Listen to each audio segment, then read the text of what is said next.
కర్ణాటకలో రైలు ప్రమాదం జరిగింది. డ్రైవర్ సడన్ బ్రేక్ వేయడంతో 4 బోగీలు ధ్వంసమయ్యాయి. 5గురు చనిపోయినట్లు 100 మందికి గాయాలైనట్లు తెలుస్తోంది. దీనికి సంబంధించి మరింత సమాచారం మా కరెస్పాండెంట్ సంజయ్ అడిగి తెలుసుకుందాం. సంజయ్, ఈ ప్రమాదం అసలు ఎలా జరిగింది, పూర్తి వివరాలేంటి?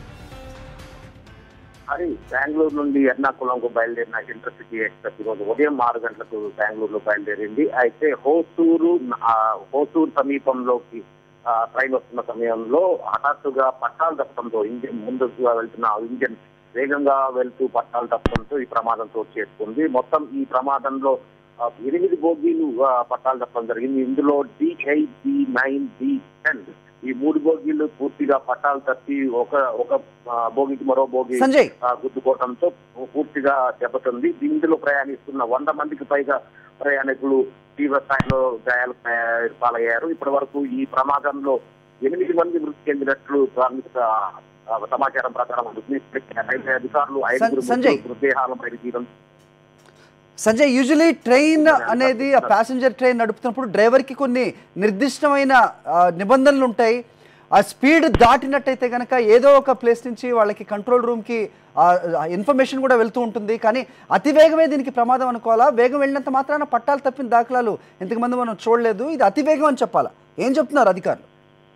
వాస్తవానికి ఈ ట్రైన్ వేగం ఇంటర్సిటీ ఎక్స్ప్రెస్ కావడంతో వేగంగా వెళ్తుందని చెప్పొచ్చు.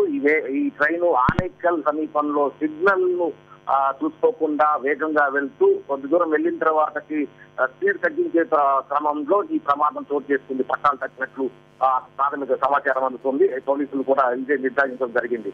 అయితే అతివేగంగా వెళ్ళడంతో పాటు సిగ్నల్ కూడా గమనించకుండా వెళ్ళడం వలన ఈ ప్రమాదం చోటు చేస్తుందని చెప్పొచ్చు. డ్రైవర్ సడన్ గా బ్రేకులు వేయడం ద్వారా వెనకాల ఉన్న బోగీలన్నీ కూడా పట్టాలు తప్పడం జరిగింది. ఈ ప్రమాదంలో వేగంగా ఒక్కసారి బ్రేక్ వేయడంతో ఒకదానిపై మరొక బోగి వెక్కడం, అదేవిధంగా ఢీకొట్టడం ద్వారా అందులో ఉన్న ప్రయాణికులు తీవ్ర గాయాలతో పాటు కొందరు మృతి చెందడం జరిగిందని పోలీసులు విచారణ చేస్తున్నారు. అయితే ఇప్పటికే ఇందులో ఈ ప్రమాదంలో 8 మంది మృతి చెందారు. మరో కొంతమంది తీవ్ర గాయాలు పాలై సమీపంలో ఆసుపత్రికి తరలించడం జరిగింది. ఇప్పటికే కర్ణాటక ప్రభుత్వ వైద్య బృందాలతో పాటు రైల్వే అధికారులు, అదేవిధంగా తమిళనాడు సరిహద్దులోని వైద్య బృందాలు అధికారులందరూ కూడా అక్కడ చేరుకొని సమీపంలోని ప్రభుత్వ ఆసుపత్రికి చెత్తగాత్రం తరలించడం జరిగింది. ఇప్పటికే దీనిపై దర్యాప్తు కూడా ప్రారంభించడం జరిగింది. మొత్తానికి ఈ వేగంగా వెళుతూ ఒక్కసారిగా పట్టాలు తప్పడంతో బోగీలు ఒకదానిపై ఒకటి ఎక్కడం, అదేవిధంగా పూర్తిగా దెబ్బతినడంతో పాటు పాక్షికంగా కూడా వెనకాల ఉన్న బోగీలు కూడా పాక్షికంగా దెబ్బతినడంతో ఇందులో ఉన్న అంటే ఇంటర్సిటీ కావడంతో డే టైమ్ లో ప్రయాణం చేస్తూ వెళ్తున్న ప్రయాణికులందరూ కూడా గాయాల పాలు కావడం జరిగింది. ఈ ప్రమాదానికి మొత్తానికి వేగంగా వెళ్ళటం, సిగ్నల్ గమనించకపోవడమే ప్రధాన కారణమని అంచనా వేస్తున్నారు. హరి, ప్రమాదం జరిగినప్పుడు ట్రైన్ ఎంత మేర స్పీడ్ లో ఉందని చెప్తున్నారు అధికారులు? అయితే వాస్తవానికి ఆనేకల్ తో పాటు హోసూర్ సమీపంలో ఎక్కడ కూడా స్టాప్ లేనందువలన అతివేగం అంటే వేగానికి సంబంధించిన పరికరాలు కూడా దాంట్లో ఉంటాయి.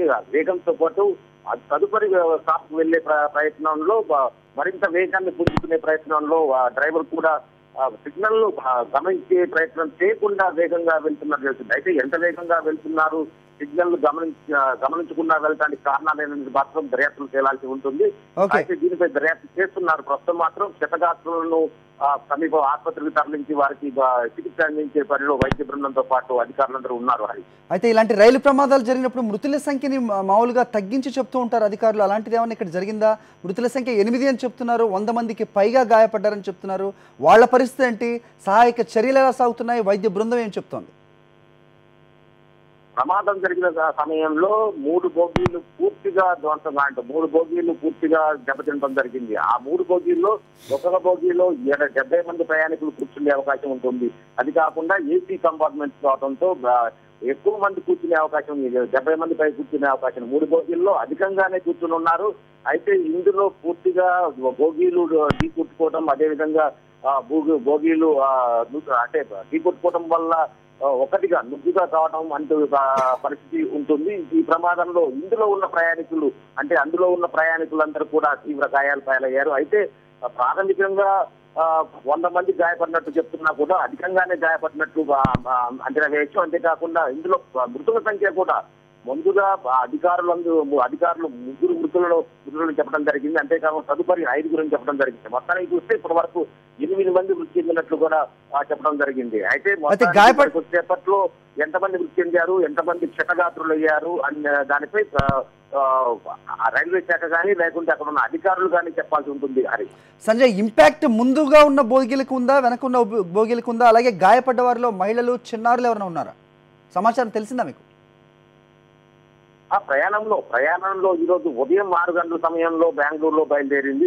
తదనుగుణంగానే 6 గంటల నుండి మధ్యాహ్నం అంటే 2 గంటలకు ఎర్నాకుళం చేరుకోవాల్సి ఉంటుంది. మధ్యాహ్నం సమయానికి ఇంటికి చేరుకోవచ్చున్న ఆలోచనతోనే ఫ్యామిలీలతో పాటు, కుటుంబాలతో పాటు అదేవిధంగా ఉద్యోగస్తులు కావచ్చు, చిన్నారులు కావచ్చు, అందరూ కూడా ప్రయాణం చేసే పరిస్థితి ఉంది. తదనుగుణంగానే ఈ రోజు ఆ భోగిల్లో కుటుంబ చిన్నారులతో పాటు వృద్ధులు కావచ్చు, ఉద్యోగులు కావచ్చు, అందరూ కూడా ఉన్నారు. అయితే ఈ ప్రమాదంలో మొత్తానికి గాయపడిన వారి సంఖ్య ఎక్కువగానే ఉంటుంది. అంతేకాకుండా ఇది డే ట్రైన్ కావడంతో ప్రయాణం సంఖ్య కూడా ఎక్కువగా ఉంటుంది.